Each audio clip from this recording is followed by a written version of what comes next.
Bonjour à tous les amis, ou même vous, simples visiteurs qui passez ici pour la première fois ou par hasard.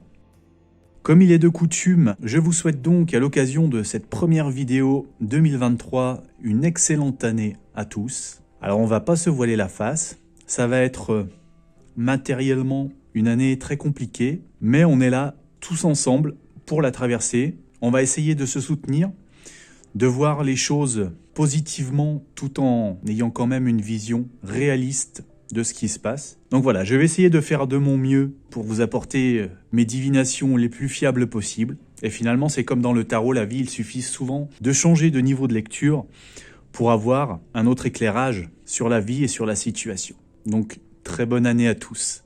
Et on commence pour cette première lecture 2023 avec un tour d'horizon rapide du mois de janvier 2023, donc pour Emmanuel Macron. Donc on a le présent, une étape notable du mois, et puis la fin du mois.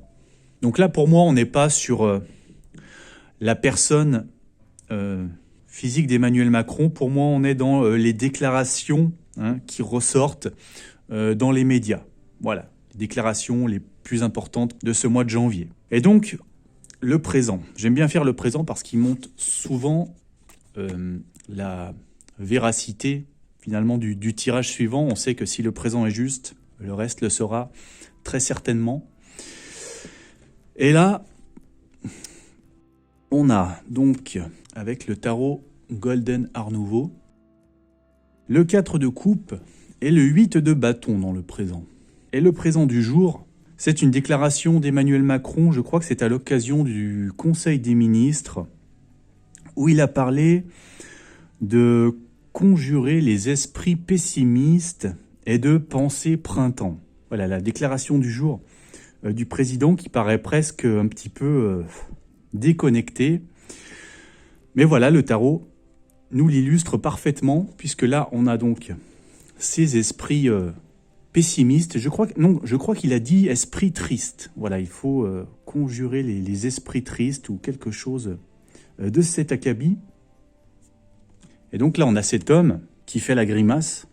Voilà, il a clairement pas l'air gai. Il paraît abattu. Donc ça, c'est la première partie de la déclaration. Et la seconde partie, pensée printemps. Eh bien, c'est le 8 de bâton. Ce sont les choses qui arrivent vite. Les choses qui sont prêtes à frapper à notre porte, qui sont dans l'air, qui arrivent. Et donc on a les petits bâtons avec les petites pousses vertes qui commencent à sortir. On a les petits papillons, on a la verdure ici, donc on a l'idée du printemps. Voilà, donc inutile que j'aille plus loin, c'est la déclaration du président. Aujourd'hui, chasser les esprits tristes et penser printemps. Voilà, donc pour moi on est sur trois positions, trois déclarations un petit peu comme ça ce mois-ci. C'est ce qu'a l'air de m'avoir sorti le tarot.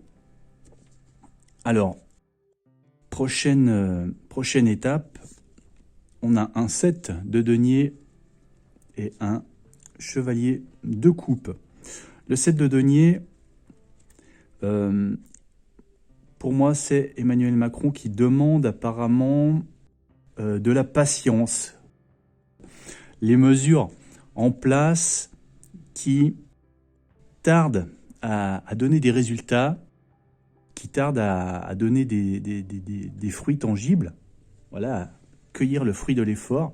Donc il demande de la patience et de ne pas s'emporter sous le coup de l'émotion. Voilà, il demande ici, avec le chevalier de coupe, de ne pas céder finalement à cet emportement émotionnel. C'est l'idéaliste, c'est le fougueux qui veut sauver les gens d'une situation injuste.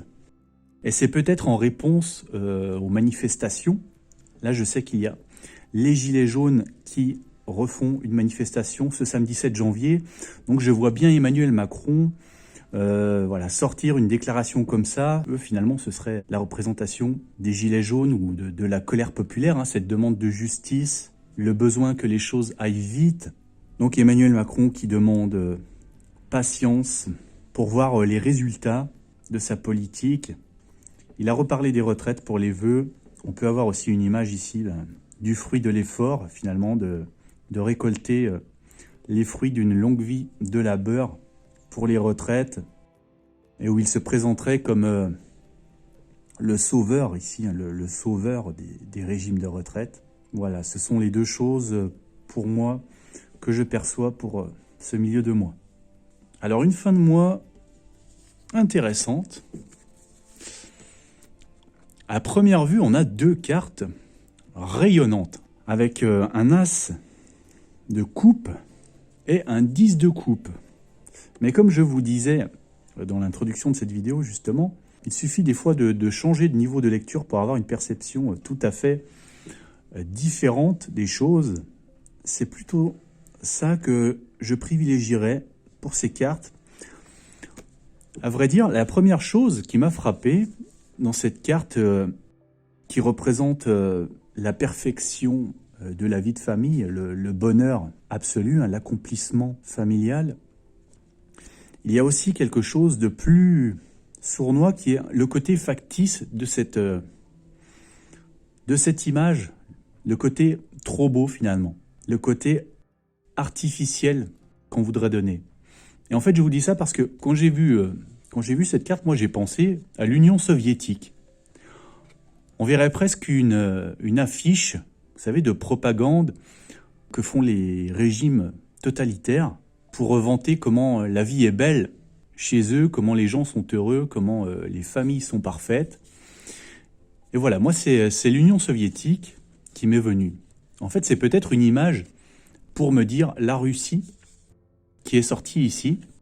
Et ici, cet as de coupe qui nous parle aussi d'amour, de nouveaux élans, d'enthousiasme. J'ai l'impression qu'il nous parle de paix, avec l'image de la colombe, hein, la colombe qui vient apporter la paix, avec l'image des lotus, qui sont des symboles de paix. Donc Emmanuel Macron, peut-être, qui commencerait doucement à changer de position sur le conflit Ukraine-Russie, en appelant à la paix ou à un espoir de paix. Je sais qu'il vient de dire exactement l'inverse au vœu de Nouvel An, où il a dit qu'il irait jusqu'au bout dans le conflit, jusqu'à la victoire de l'Ukraine. Il ne serait pas une contradiction près, donc là peut-être que, avec ce qui se passe en janvier, la grogne qui monte sensiblement, il commence peut-être à revoir ses positions pour avoir une sortie de crise plus rapide. Voilà mon ressenti sur ces cartes et sur ce tirage aujourd'hui. Eh bien, merci à tous d'être passés écouter mes tirages, ça me fait très plaisir. Une nouvelle fois, très bonne année à tous, et puis on se retrouve très bientôt pour le prochain.